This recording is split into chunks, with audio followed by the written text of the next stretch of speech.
ಹೊಂದಿರುವಂತಹ ದೊಡ್ಡ ರಾಷ್ಟ್ರ ಆಗಿರೋದ್ರಿಂದಾಗಿ ಪ್ರಜಾಪ್ರಭುತ್ವದ ಒಂದು ಮಹತ್ವವನ್ನು ತಿಳಿಸುವಂತಹ ಆ ಪ್ರಜಾಪ್ರಭುತ್ವದ ಅಡಿಯಲ್ಲಿ ರಚನೆ ಆಗಿರುವಂತಹ ಸಂವಿಧಾನದ ವಿಶೇಷತೆಗಳನ್ನ ತಿಳಿಯಪಡಿಸುವಂತಹ ನಿಟ್ಟಿನಲ್ಲಿ ಪ್ರಜಾಪ್ರಭುತ್ವ ದಿನಾಚರಣೆಯ ಅಂತಾರಾಷ್ಟ್ರೀಯ ಪ್ರಜಾಪ್ರಭುತ್ವ ದಿನಾಚರಣೆಯ ಅಂಗವಾಗಿ ಈ ಸಂವಿಧಾನದ ಪೂರ್ವ ಪೀಠಿಕೆಯನ್ನ ಆಕ್ಚುಲಿ ನಾವು ಹಿಂದಿನ ವರ್ಷಗಳಲ್ಲೆಲ್ಲ ಮಾಡ್ತಾ ಇದ್ವಿ. ಪ್ರತಿದಿನ ಸಂವಿಧಾನದ ಪೂರ್ವ ಪೀಠಿಕೆಯನ್ನ ಅದರ ವಿಶೇಷತೆಗಳನ್ನ ತಿಳ್ಕೊಳ್ಳುವಂತಹ ನಿಟ್ಟಿನಲ್ಲಿ ಪ್ರತಿದಿನ ನಿಮ್ಗೆ ಹೇಳ್ಕೊಡ್ತಾ ಇದ್ವಿ ಪೀಠಿಕೆಯನ್ನ.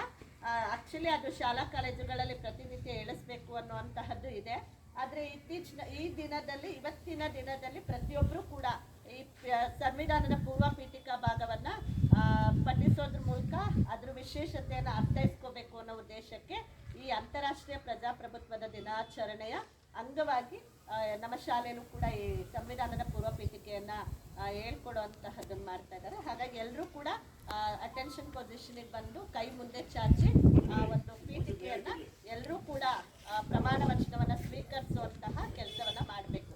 ಅದಿದೆ ಉತ್ತಮವಾಗಿರುವಂತಹ ಅಂಶಗಳಿದೆ, ಅರ್ಥ ಮಾಡಿಕೊಂಡು ಸಾಧ್ಯ ಆದಷ್ಟು ಅದನ್ನ ಅನುಷ್ಠಾನಕ್ಕೆ ತರುವಂತಹ ಕೆಲಸ ನೀವುಗಳು ಮಾಡಬೇಕು ಅನ್ನೋದು.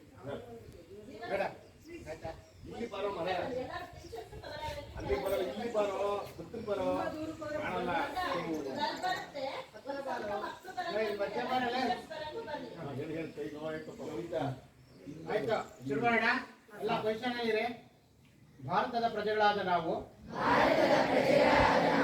ಭಾರತವನ್ನು ಸಾರ್ವಭೌಮ ಸಮಾಜವಾದಿ ಜಾತ್ಯತೀತ ಪ್ರಜಾಸತ್ತಾತ್ಮಕ ಗಣರಾಜ್ಯವನ್ನಾಗಿ ರೂಪಿಸುವುದಕ್ಕಾಗಿ ಭಾರತದ ಎಲ್ಲಾ ಪ್ರಜೆಗಳಿಗೆ ಸಾಮಾಜಿಕ ಆರ್ಥಿಕ ಮತ್ತು ರಾಜಕೀಯ ನ್ಯಾಯವನ್ನು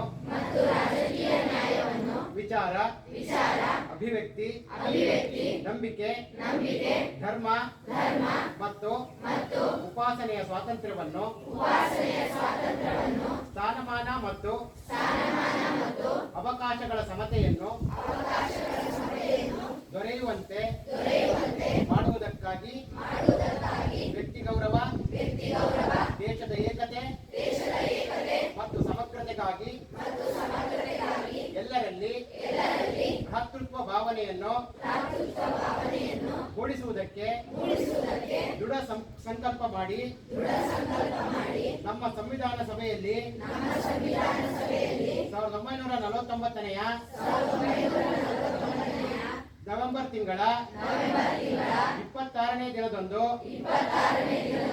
ಈ ಸಂವಿಧಾನವನ್ನು ನಮಗೆ ನಾವೇ ಅರ್ಪಿಸಿಕೊಂಡು